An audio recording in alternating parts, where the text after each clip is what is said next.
Ассалаумағалейкум құрметті көрермендер. Жер шары көптеген қиындықтар мен жаппай жойылуларды бастан кешірді. Нәтижесінде жер шарында көптеген өзгерістер болды. Сіздермен қызықпен бірге арнасы. Бүгін біз сіздерге топ 5 жерді өзгеруге алып келген жаппай жойылулар жайында айтатын боламыз.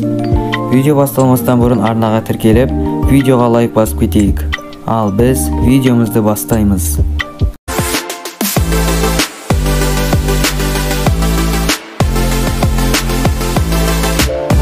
Алғашқы жаппай жойылу Ардавик Силур болды. Алғашқы белгілі жаһандық апат шамамен 440 миллион жыл бұрын орын алған. Ардавик Силурлық жаппай жойылу болып саналады. Ғалымдар бұған климаттың күрт өзгеруі себеп болды деп есептейді. Сонымен, бірінші кезеңде жердегі тіршілік иелері жеткілікті сөзге тез бейімделе алмайтын мұз дәуірі басталды. Екінші кезеңде мұз дәуірі кенеттен аяқталды. Оған тірі организмдер дайын болмады. Ардавик Силурдың жаппай жойылуы сол уақытта жерде өмір сүрген биологиялық түрлердің 85%-на дейін жойылуына әкелді деп болжайды ғалымдар. Девондық екінші жаппай жойылу. Екінші жаппай жойылу Палеозой дәуірінің Девон кезеңінде шамамен 370 миллион жыл бұрын Ардавик Силур жойылғаннан кейін тез пайда болды. Ғалымдар Девонның жойылуының бастапқы кезеңінде мұхиттағы оттегі деңгейінің күрт төмендеуі байқалды деп санайды. Бұл көптеген организмдердің із-түзсіз жоғалуына әкеп соқты.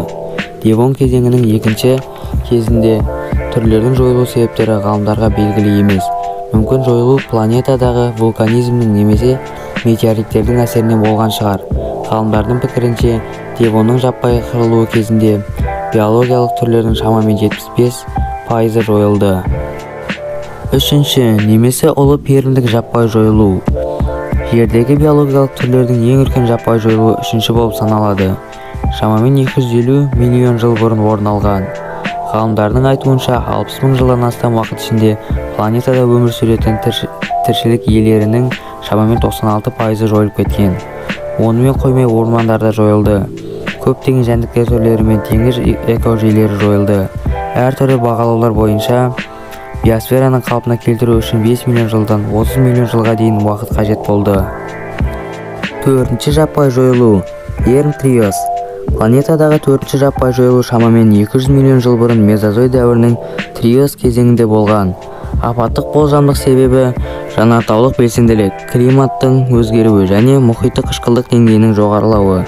Жанартау атқылауы атмосферадағы көмір қышқыл газының концентрациясының жоғарылауына және нәтижесінде жер бетінің жылынуына әкелді.